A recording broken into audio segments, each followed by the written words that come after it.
From the PEP Radio Newsroom, this is the Lunch Hour News Blast for May 8th, 2025. LGBTQ Nation is reporting that lawmakers in the Colorado State Senate gave final approval to a heavily amended bill providing increased legal protections for transgender people in the state. It passed through a 20-14 vote on Tuesday following hours of passionate debate and opposition from Republican Senate members.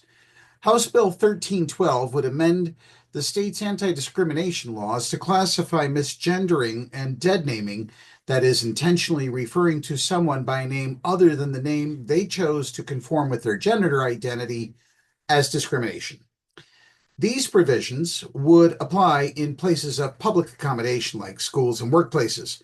Schools are also required to update their policies to be more gender inclusive by allowing students to choose from any variation contained in the school's dress policy.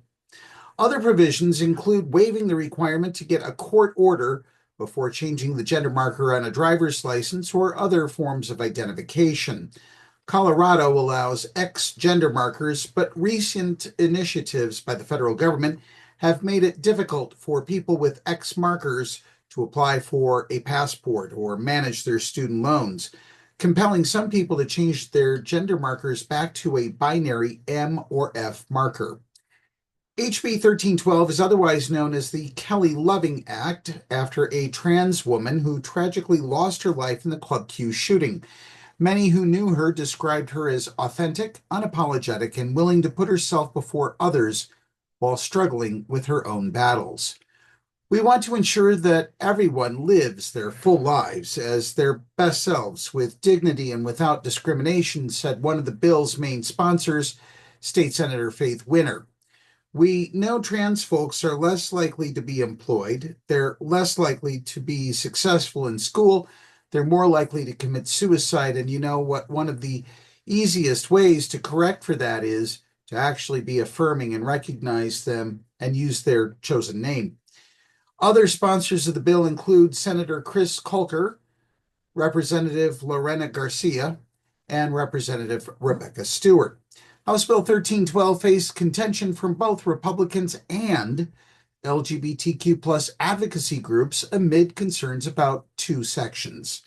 One of the sections sought to require family courts to consider a parent's support for their trans child's gender identity, and another wanted to enact a shield law protecting children from being removed based on laws from other states. Republican lawmakers argued that these provisions would impede parental rights, but those on the other end of the political spectrum, such as LGBTQ plus advocacy group One Colorado, expressed concerns that these provisions could jeopardize existing protections, with there already being shield laws in place that protect people traveling to Colorado for abortion or gender-affirming care from lawsuits and criminal prosecution. The bill's sponsors eventually decided to remove both sections, leading to One Colorado to reestablish its support of the bill. The shield law provision was instead substituted with a legislative declaration stating people should be able to seek care without government interference. With the bill being approved by the Senate, the final version is slated to make its way to Governor Jared Polis's desk, where he may sign the bill into law. Polis spokeswoman Shelby Wyman said the governor appreciated the changes made to the bill and that he will review the final version when it reaches his desk. That's the news blast for this hour.